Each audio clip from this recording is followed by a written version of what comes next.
Hey everybody, Peter Zeihan here, coming to you from Canada's famed Okanagan region, an area famous for its deep lakes, its nice wine, and its crystal blue skies.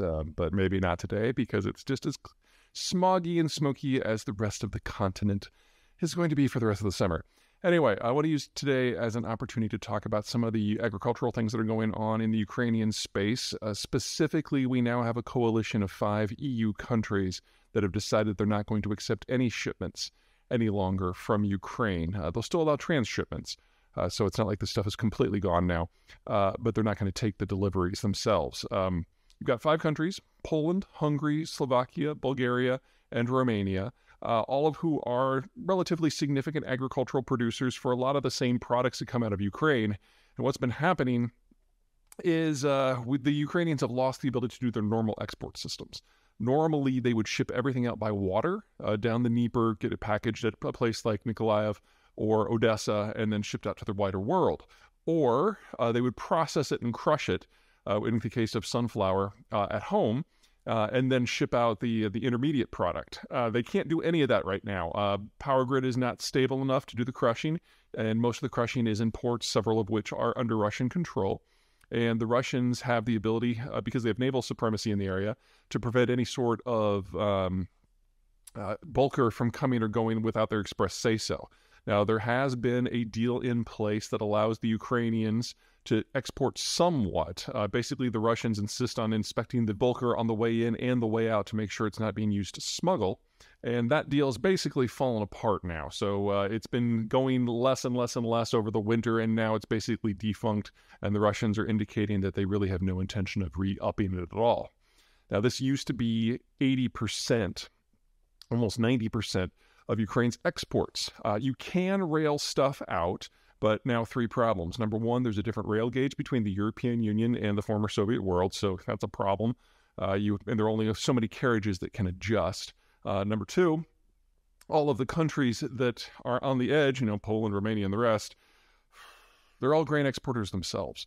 So when the Ukrainian stuff was coming in, it was getting dumped on the local market. Local farmers were getting quite aggroed, and now they can't do that. So you can still export it through these countries to other places, but then you need twice as many rail cars that are capable of that jump. Or you need a facility at the border that can shift the grain from one car to another, and those just don't exist at scale, and now you need twice as many to get the same amount of stuff out.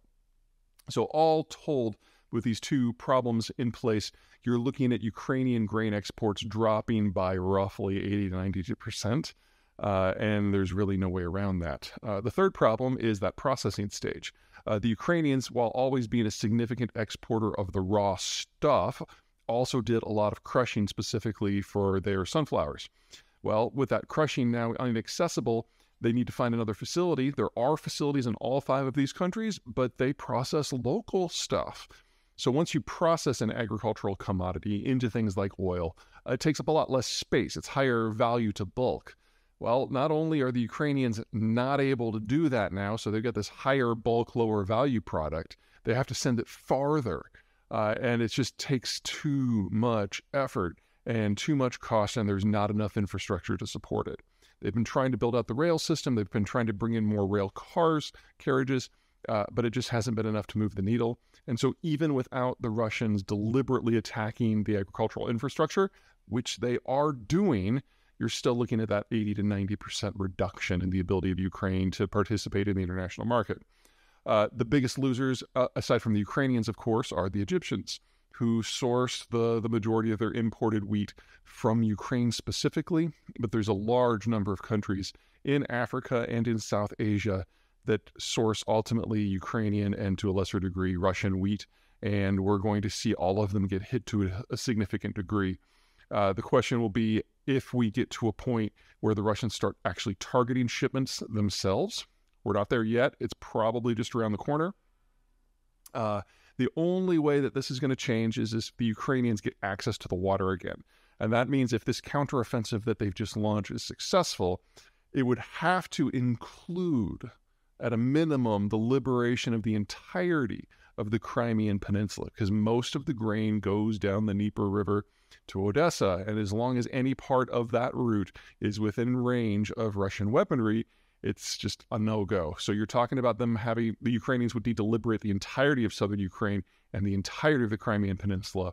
And that is a very, very tall order, probably won't happen this year, which means that any of the agriculturalists and farmers in Ukraine who get screwed this year because of a lack of export options won't have the income that's necessary to afford to plant next year. And assuming a runaway Ukrainian victory, it still means that Ukraine is not going to be a significant agricultural player in the world for several years. And then, of course, if the counteroffensive fails, a lot longer than that. Well, crap. I kind of was looking for a happier topic. This is not it. I'll try harder tomorrow.